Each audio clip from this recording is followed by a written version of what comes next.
नमस्कार, आदाब, सत श्री अकाल। Welcome to Aditya classes. So chemistry में हमने लास्ट क्लास में एम्पेरिकल फॉर्मूला और लिमिटिंग रिएजेंट्स पढ़ा था।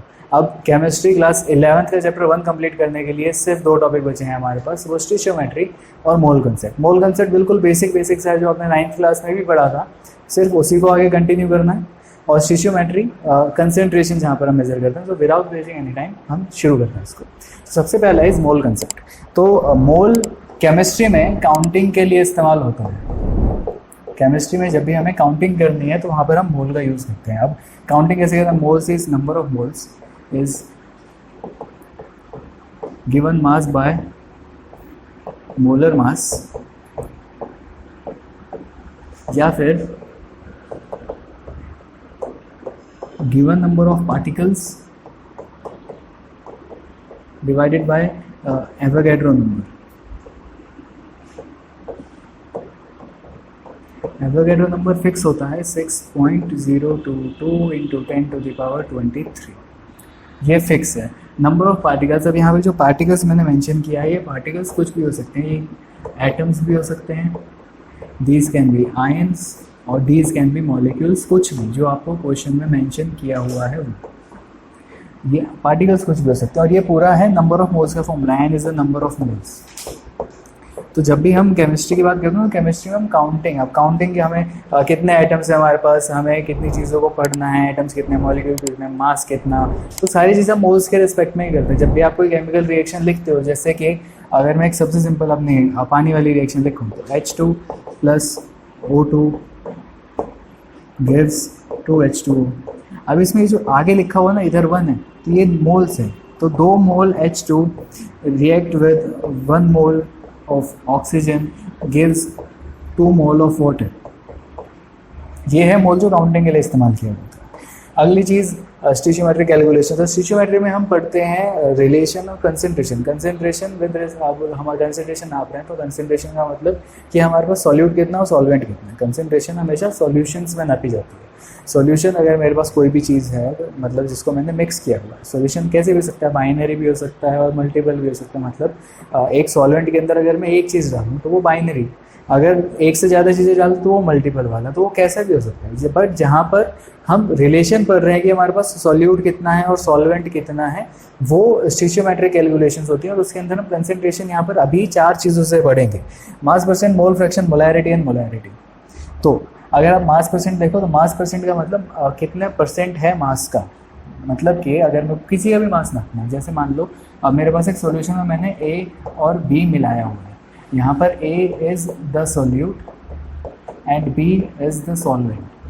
अगर ये मैंने मिक्स किया हुआ है NA सॉल्यूशन, तो मास परसेंटेज A का मास कितना है, तो MA divide by mass of A plus mass of B।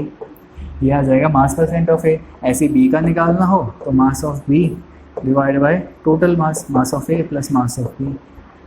बस। अगला मोल फ्रैक्शन। तो मोल फ्रैक्शन जैसे मास परसेंट था, अच्छा परसेंट था यहाँ पर, तो इनटू में 100 इतना रखोगे तो वो फ्रैक्शन आ जाएगा, इतना छोड़ दोगे तो ये खाली फ्रैक्शन है। और इतना ही अगर नंबर ऑफ मोल्स के लिए करो तो वो मोल फ्रैक्शन आ जाएगा, मतलब number of moles of A divide by number of moles of A plus B, मतलब जितनी भी चीज़ें हैं सबका ऐड कर दो। और ऐसे ही mole fraction for B as number of moles of A plus number of moles of B। This is usually represented in your books as X। तो ये आ गया X है और ये आ गया X भी। अगेन अगर ये मोल परसेंटेज निकालो इंटू 100 कर दो इसके अंदर, वो आता है, मोल फ्रैक्शन ही आता है। अब इसमें अगर मेरे पास 2 चीज़ें हैं, मैंने हमेशा A और B लिया, तो ये XA और XB दोनों ही हमेशा 1 से तो छोटे ही आएंगे क्योंकि फ्रैक्शन है। और जब भी मैं इनको ऐड करूँगा XA प्लस XB, तो ये मेरे पास 1 आएगा। अगर मेरे पास 3 चीज़ें हैं तो उन तीनों की मोल फ्रैक्शन को ऐड करूँगा तो वो मेरे पास 1 आएगा। फ्रैक्शन को ऐड करके हमेशा मेरे को 1 मिलेगा। अगली चीज़ इज़ मोलैरिटी। मोलैरिटी अगर आप देखो तो यहाँ पर हमारे पास 2 टर्म्स है, मोलैरिटी एंड मोलैरिटी। दोनों ही हमें number of moles of solute को रिलेट करना है सॉल्यूशन से, दोनों केसेस में। इसमें अंदर क्या बोलता है, molarity is number of moles of solute divided by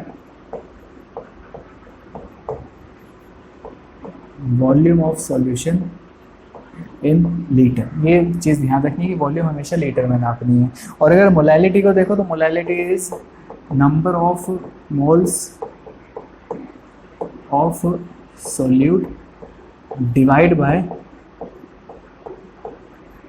mass of solvent in KG. अब इन दोनों फॉर्मूले में देखो डिफरेंस क्या क्या आ रहा है। एक में हमारे पास है number of moles of solute divide by volume of solution. Volume of solution का मतलब हमने पूरा सॉल्यूशन लिया, हमने सॉल्वेंट और सोल्यूट को मिक्स करके बात करें कि टोटल वॉल्यूम कितनी बन रही है और वो लीटर में लेनी है इस फॉर्मूले के लिए। यहाँ पर हमारे पास मास ऑफ सॉल्वेंट है जिससे हम कंपेयर कर रहे हैं, तो सॉल्वेंट सिर्फ सॉल्वेंट लेना है और उसका मास लेना है। अब हमें सोल्यूट कितना ज़्यादा है उससे सॉल्यूशन कितना ज़्यादा बनेगा उससे लेना देना नहीं है, सिर्फ सॉल्वेंट एंड सोल्यूट। और यहाँ पर हमारे पास वॉल्यूम है सॉल्यूशन की। अब मास यूनिवर्सल कांस्टेंट है, मास वेरी नहीं करता कभी भी, लेकिन वॉल्यूम वेरी करेगी। अगर मैं किसी भी चीज़ को हीट करूँगा तो वो एक्सपेंड होगा, वॉल्यूम इंक्रीज हो जाएगी। Hence molarity varies with temperature. Molarity varies with temperature. और बाकी तीनों टर्म टेम्परेचर से वेरी नहीं करेंगे क्योंकि पहले ये भी मास पे डिपेंड कर रहा है। Second is mole fraction. Mole fraction number of moles मैंने अभी क्या बताया, given mass by molar mass. Again mass पे डिपेंड कर रहा है तो ये भी वेरी नहीं करेगा। ये वॉल्यूम पे डिपेंड कर रहा है तो ये वेरी करेगा। एंड ये भी ऊपर नंबर ऑफ मोल्स मतलब मास एंड नीचे भी मास, तो ये भी टेम्परेचर पे डिपेंड नहीं करेगा। Hence all of these are temperature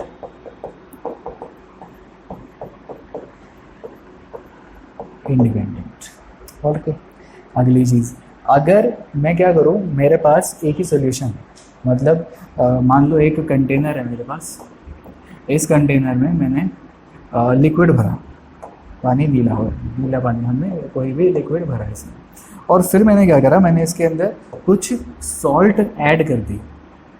ठीक है, तो यहाँ पर अब मैंने कुछ सॉल्ट ऐड करी है इसके अंदर, कंटेनर के अंदर मेरे पास पानी था और उसके अंदर मैंने कुछ सॉल्ट ऐड करी। अब जो मैंने सॉल्ट ऐड करी उसके नंबर ऑफ मोल्स अगर मैं कहूँ ए है, वो सॉल्ट ए थी और नंबर ऑफ मोल्स उसकी NA है, यहाँ पर कुछ ना कुछ पानी था, तो इसकी जो मोलैरिटी है वो आ जाएगी number of moles of solute divide by volume of solution. Solution की टोटल कितनी वॉल्यूम बनती है उसको V1 मान लेते हैं, तो ये मोलैरिटी 1 आ गई। अगर मैं क्या करूँ, मैं इसके अंदर और पानी डाल दूँ, मैंने इसके अंदर और ज़्यादा पानी डाल दिया सॉरी, और ज़्यादा पानी डालने से क्या हुआ, इसका वाटर लेवल इंक्रीज़ हो गया, यहाँ पर पहुँच गया। अब जब पानी का लेवल बढ़ गया, वॉल्यूम जाहिर सी बात है बढ़ जाएगी, तो सेकंड केस के अंदर मोलैरिटी बन जाएगी NA डिवाइड बाय V2। मैंने number of moles of solute उतना ही रखा क्योंकि मैंने और सॉल्यूट ऐड नहीं करा, मैंने सिर्फ पानी ऐड करा इसके अंदर। पहले पानी की वॉल्यूम V1 थी, अब पानी की वॉल्यूम V2 हो गई, तो इस केस में NA क्या हुआ, NA is equals to M1 into V1, और इस केस में NA क्या हुआ, M2 into V2। Hence M1 V1 is equals to M2 V2 आ जाएगी। मतलब अगर आप एक सॉल्यूशन के अंदर सॉल्वेंट और डालते जाओ तो मोलैरिटी इनटू वॉल्यूम हमेशा कांस्टेंट आएगी, क्योंकि number of moles of solute constant है। सोल्यूट तो हमने और ऐड नहीं किया ना, सोल्यूट ऐड करेंगे तो मोलैरिटी चेंज हो जाएगी without changing the volume much. इसमें मैंने पानी ऐड किया और हमेशा ये अज्यूम किया जाता है कि पानी और सॉल्वेंट, अब सॉल्वेंट तो बहुत थोड़ा सा डाला, उससे वॉल्यूम में सिग्निफिकेंट चेंजेस नहीं आएंगे, इस वजह से मैंने उसको कंसीडर नहीं करा, सिर्फ मैंने पानी की वॉल्यूम को देखा हूँ। तो मैंने पानी की वॉल्यूम ऐड करी, वॉल्यूम बढ़ी तो मोलैरिटी ऑब्वियसली कम हो जाएगी। तो बट वॉल्यूम इनटू मोलैरिटी का जो प्रोडक्ट है वो हमेशा number of moles of solute के बराबर रहेगा, और वो इन दोनों केसेस में कांस्टेंट है। हैंस मोलैरिटी इनटू वॉल्यूम जब मैं सॉल्यूशन को डाइल्यूट कर रहा हूँ हमेशा कांस्टेंट रहता है, क्योंकि अब मैं पानी डाल रहा हूँ, पानी डालने का मतलब मैं सॉल्यूशन को डाइल्यूट कर रहा हूँ। मैं पानी रिमूव करूँगा तो मतलब सॉल्यूशन को कंसनट्रेटेड किया जा रहा है। तो डाइल्यूशन या कंसनट्रेशन दोनों केस में, अब कंसनट्रेशन में हम इसलिए नहीं बात है क्योंकि कंसनट्रेशन का मतलब सॉल्यूट डालना भी होता है। तो for the case of dilution specifically ये वाला फॉर्मूला हमेशा चलता है। कंसंट्रेशन में नहीं कह सकते, क्योंकि कंसंट्रेशन का मतलब ये हुआ कि हम सॉल्वेंट निकाल रहे हैं, बट ये भी हुआ कि हम सॉल्यूट डाल रहे हैं। सॉल्यूट डालने से अलग फॉर्मूला बनेगा, तो वो हम नहीं मानते। तो हम सिर्फ डाइल्यूशन के लिए कह रहे हैं अभी कि डाइल्यूशन के लिए आप ये वाला फॉर्मूला डायरेक्टली सब्स्टिट्यूट कर सकते हो। चलो जी, अब हम आगे आते हैं सीधा क्वेश्चंस पर। ये तो हमारा हो ही गया, अब सीधा क्वेश्चंस पे आते हैं। विच of the following is maximum number of atoms, सबसे ज़्यादा एटम्स किस में होंगे। अब एटम हमने निकालना है, तो एटम वही number of moles is equals to given mass upon molar mass, या फिर गिवन नंबर ऑफ एटम्स या मॉलिक्यूल्स या ions divided by Avogadro number 6.022 into 10⁻23। इन्होंने पूछा which of the following has maximum number of atoms. हमें given क्या है, सबका मास दे रखा है। अब मास गिवन है मतलब गिवन मास है, सबका आगे मोलर मास भी लिखा हुआ है, हमें क्या निकालना है, ये निकालना है।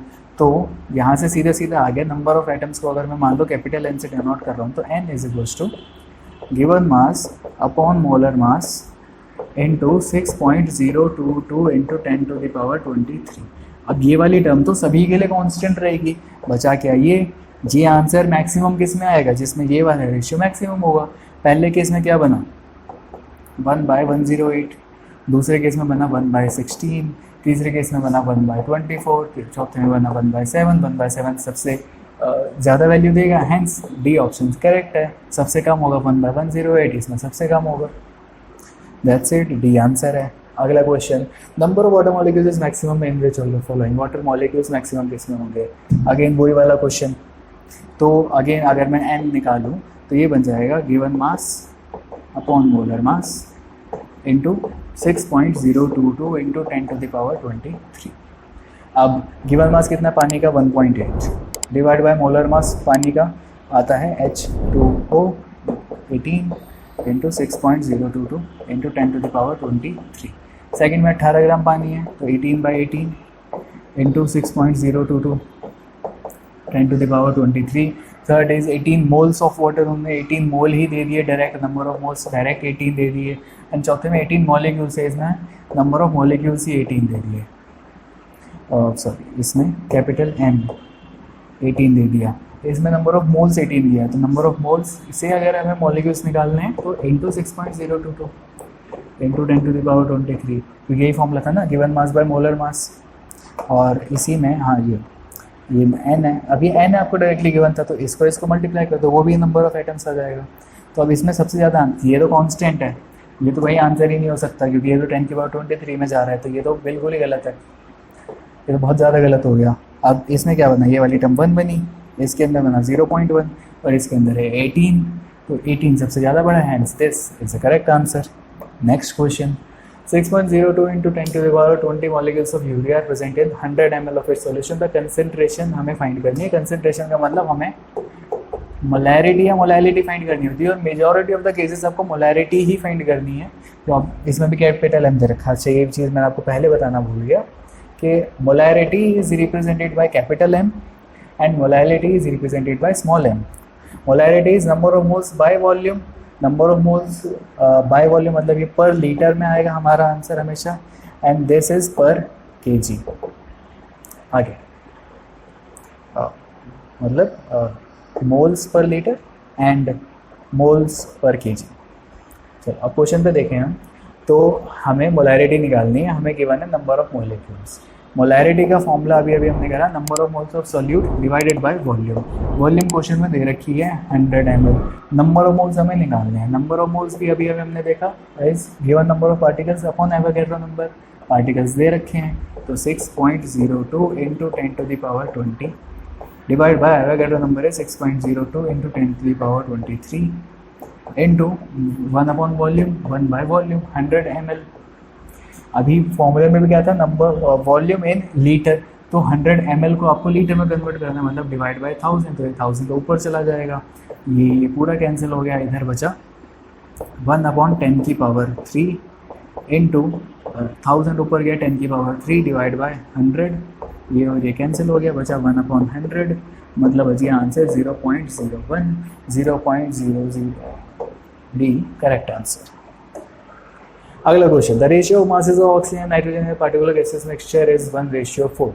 मास of oxygen and mass of nitrogen is 1/4। हमें निकालना number ratio of number of their molecules. Number of molecules, अब इसमें भी अगेन वही वाला फॉर्मूला लगाओ कि given mass by molar mass is equals to given number of particles divided by Avogadro number. हमें n का रेशियो निकालना है, तो अगर मैं यहाँ से n लिखूँ, अगेन वही वाला फॉर्मूला बन जाएगा मेरे पास, n इज इक्वल्स टू ये इधर आके मल्टीप्लाई हो जाएगा। तो अगर हम कहें NO upon number of moles molecules of nitrogen is NO कितना होगा, कि गिवन मास ऑफ ऑक्सीजन, तो let it be represented as MO, नहीं MO नहीं करते इसको, अरे इसको हम रिप्रेजेंट करते हैं स्मॉल m से।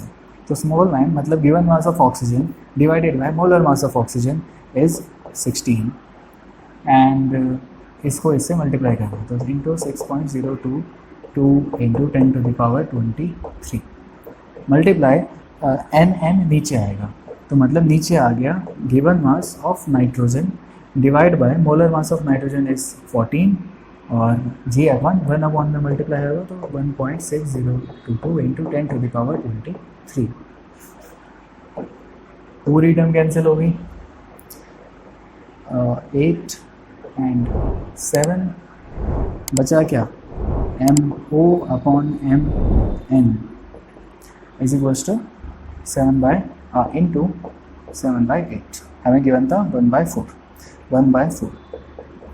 इंटू 7/8, 8 4 जा 32 मतलब 7/32 इज द करेक्ट आंसर।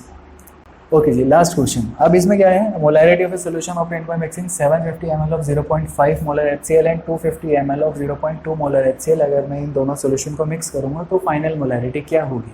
वो जो पहले हमने फॉर्मूला करा था वो वाला डायरेक्टली इसमें हम इनपुट नहीं कर सकते, क्योंकि यहाँ पर हमारे पास दो अलग अलग सॉल्यूशंस हैं। मैं उसी सॉल्यूशन के अंदर और ज़्यादा डाइल्यूशन नहीं कर रहा हूँ, तो इस वजह से यहाँ पर जो आपको फॉर्मूला लगाना है वो है molarity is equals to M1V1 plus M2V2 divided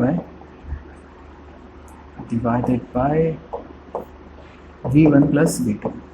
ये वाला फॉर्मूला आपको यहाँ पर सब्स्टिट्यूट करना है, तो अब बस आप डायरेक्टली वैल्यूज़ इसकी पुट कर दीजिए, आप इसको अलग से नोट कर लेना।